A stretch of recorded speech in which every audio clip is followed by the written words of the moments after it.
y maestra. El día de hoy vamos a entrevistar a una mamá y su hijo que tiene problemas de lenguaje. Por lo tanto, esta información que nos va a proporcionar ella va a ser muy útil para nosotros que somos docentes en formación y cómo podemos tratar este tipo de casos en clase, o en el aula, o con los padres de familia. Por lo tanto, empezamos.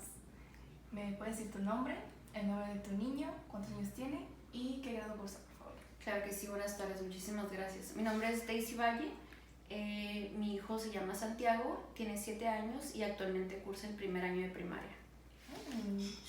Lindo. Bueno, empezamos con la primera pregunta. ¿Cómo te sientes al darte cuenta que tu hijo empezaba a mostrar problemas de comunicarse y de acuerdo a su edad? Pues primero uno como mamá, primero la negación de que mi hijo está bien, no tiene nada, pero aún así mi esposo y yo decidimos llevarlo o buscar ayuda. Te sientes desplazada, te sientes que no encaja con los demás niños porque hacemos esto de comparar, lo cual está muy mal, pero inconscientemente lo hacemos. Entonces vemos que otros niños hablan, hacen oraciones y tu hijo apenas emite 5 palabras. Entonces te sientes preocupada pero a la misma vez perdida porque no sabes a dónde acudir, no sabes cómo ayudarlo. Es normal sentir eso. ¿Recuerdas a qué edad tenía cuando notaste estas señales y qué fue un foco rojo para ti? Tenía creo que alrededor de 3 años cuando usualmente los niños yo miraba que ya hablaban demasiado. Entonces el foco rojo fue cuando llegó el momento de que él se quería expresar y todo era por medio de sonidos y los demás niños hasta se quedaban viéndolo con cara de qué querrá decir. Entonces creo que fue la interacción que tuvo con los otros niños que no fue posible en 100% porque no emitía palabras. Ya veo. Bueno, al ver esto, ¿qué fue lo primero que hiciste? ¿Buscaste ayuda? ¿Lo aceptaste? ¿Lo negaste? ¿Qué fue lo primero que pasó por tu cabeza? Me imagino que debe haber sido algo muy difícil de poder procesar. Fue difícil porque creo que hace falta mucha información, muchas campañas, al menos aquí en la ciudad, para cómo empezar, cómo dar el primer paso para saber si tu hijo realmente necesita ayuda. Lo negamos en casa, lo negamos, pero aún así estuvimos dispuestos a buscar ayuda profesional. Es cierto sobre las campañas. No es algo que sea comúnmente visto, pero estaría muy bien para poder tratar esos temas de primera mano, más en padre y familia. Que nos guíen. Exacto. Bueno, ¿qué sucede cuando ingresa Santiago a la escuela? ¿El niño mostró algún tipo de conducta diferente a cuando estaba en casa? ¿Se intimidó? ¿Qué fue lo que notaste?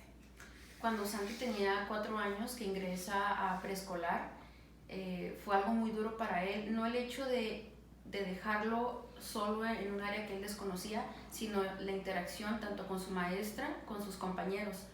Era un niño retraído y a la misma vez como agresivo, porque así era su forma de expresarse y todavía hasta la fecha, pero ha ido mejorando bastante. Sí siento que fue para él muy difícil, no le gustaba ir a la escuela, era algo muy traumante para él ir a la escuela porque ni podía expresarse ni divertirse. Entonces creo que sí fue difícil para él. Me imagino que se hubiera sentido medio perdido. Perdido, así perdido es. Y a quién acudo, qué onda. Así es. Pero pues, lo vas a sobresalir. ¿Las maestras se acercaban a ti al respecto? Así es, las maestras yo creo que detectaron algo desde un principio y se acercaron, me dijeron cómo se comportaba el niño en la escuela, igual alguna queja sí me dieron de que era un poquito agresivo o que no le gustaba hacer las actividades. Yo creo que también tanto como él no se podía expresar, él no podía como recibir la información de cómo se la daban, por su falta de interacción social, no sé, pero las maestras sí se acercaron a mí y a mi esposo sugiriéndonos ayuda de algunos centros especializados en este tipo de terapias. Eso fue muy bueno, que sí lo pudieron intervenir al momento y darte sugerencias para que pudieras tratarlo. Así es. Me da mucho gusto saber eso. ¿Cómo ha afectado su autoestima Santiago a como era antes y ahora que estamos en medio de una pandemia? Al principio, por lo mismo que tenía su tiempo muy desfasado con los demás niños a sus 3, 4 años, era un niño muy retraído y por lo mismo, como lo comentaba, agresivo. Después iniciamos terapia, todo iba muy bien, viene pandemia y es un niño que está en casa 24/7. Jamás asistió a guarderías ni antes ni después de pandemia, entonces siempre estuvo en casa, con niñera en casa, entonces su interacción social es nula y es muy inseguro de sí mismo hasta la fecha, por eso hemos estado tratando de involucrarnos un poquito más en eso. Thank you. ¿Has buscado ayuda especial? ¿Cuál fue la respuesta? ¿La encontraste? ¿Estás satisfecha? ¿Qué fue? Fue un poquito difícil por lo mismo que comentaba que existe muy poca información de cómo acudir o cómo empezar a buscar este tipo de ayuda. Pasamos por un lugar primero con un terapeuta que no nos gustó mucho por algunas cosas que a lo mejor desconocía, pero no me sentía yo muy a gusto ni Santiago. Quizá no era divertido, no era atractivo para él la terapia. Quizá tampoco era funcional. Cambiamos a otro lugar un poquito más especializado, con varias áreas a tratar, diferentes métodos, supongo, más atractivos para el niño y sobre todo con una calidez humana muy padre del lugar donde lo llevamos. Y Santiago desde el primer día está súper contento. Y sobre todo hemos visto avance y hemos visto que detectan varios puntos en los que se ha tratado y Santiago ha dado muy buena respuesta. Ya es un niño que platica, claro que le falta todavía bastante, pero a sus 7 años ha estado muy bien y interactúa también con otros niños.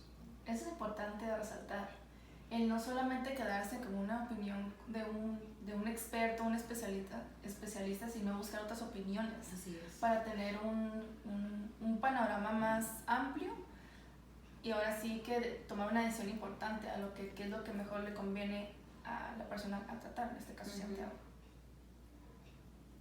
Gracias. ¿Cuál fue el diagnóstico que se ha hecho hasta ahorita o los que están en proceso y cómo te ayudó a saberlo? Como lo comentas, estamos en proceso, ha pasado por diferentes valoraciones. En el último lugar con el que hemos estado trabajando es una clínica de rehabilitación especializada en varios trastornos y nos ha gustado bastante porque utilizan varios test, varios métodos para detectar diferentes trastornos que pudiera haber. El que hasta ahorita nos han comentado los doctores es depresión infantil con tendencia al suicidio en la adolescencia, baja autoestima, y es por eso, debido a esto, tiene un retraso en el lenguaje, también por la sobreprotección, porque también pasó por pandemia. Entonces siempre es como hemos estado, lo hemos tenido en la burbuja y hasta ahorita es el diagnóstico que nos han dado, pero sigue el proceso de valoración para detectar algo más. Porque sí me habían comentado los doctores que miraban algo más ahí, que no solamente era lo del retraso del lenguaje por sobreprotección o por que era tímido. Entonces estamos en proceso de seguir viendo. Okay. Espero que puedan saber qué es lo que hay, algo más que pica curiosidad por ahí. ¿Qué técnicas te han sugerido que puedas llevar a cabo en casa como para reforzar algún tipo de lazo entre los que conviven con Santiago, en este caso tú, o el papá o la hermana? Algo muy importante que me comentó la doctora fue que desde que hay una alerta de suicidio o tendencia a, debemos eliminarla y reforzar. Una de las técnicas que nos comentaron, reforzar este lazo entre mamá, papá e hijo. Saber que Santiago le encanta estar con su abuelo, pero cuando llega la noche él tiene que regresar a casa, él tiene su espacio, su cuarto donde tiene su escritorio, sus actividades, la relación de mamá-papá, que no se tiene que quedar a dormir con el abuelo, por más que le encante estar con el abuelo, se la pase divertido con él durante el día, pero cuando llega la hora de estar en casa, es estar en casa. Y entre más convivo con mi hijo y también mi esposo, mi hijo más se abre, es más seguro de sí mismo y hay una bonita relación. Se siente más seguro de estar en casa y le gusta estar más con nosotros y no está serio o triste. Eso es muy bueno, reforzar lo que es primeramente lo que es el núcleo familiar para estar en armonía con todos y poder descartar lo que es ahora sí que el foco rojo que anda llamando la atención. Así es. Me imagino que esta ayuda les ha dado buenos resultados y tranquilidad más que nada. Por lo tanto, ¿cómo es que ha mejorado? ¿Podrías contar? Ha mejorado en el hecho de que mi hijo nunca me dijo te amo hasta que tuvo, yo creo que 6 años, hasta hace 1 año y medio me empezó a decir te amo. Entonces creo que es un gran avance que el hijo ya pueda expresarse. Quizá antes le daba pena, quizá antes no sabía cómo decirlo. Entonces el hecho de que ahorita hasta me diga bromas es muy padre, es muy bonito porque creo una relación con él. El pasar tiempo los tres, mamá, papá y bueno, también su hermana, también nos ha ayudado bastante como familia a todos, a papá también y a su hermana. Ay, siento muy bonito. Bueno, espero y Todo mejor. todo mejore, sí. Todo mejore. Ya tengo el corazón aquí todo. Ay, hermoso. Espero que todo mejore y realmente no sea nada más grave que se pueda tratar.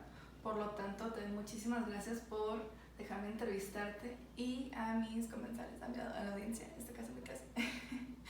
Espero esta información, esta experiencia nos sirva a todas nosotras y a las futuras mamás o padres de familia que están pasando por lo mismo, en cómo a veces tenemos miedo en cómo enfrentar las cosas porque no sabemos mucho, no tenemos información, por lo tanto siempre va a haber alguien o personas que nos van a dar una mano. Sí. Muchas gracias. Muchas gracias.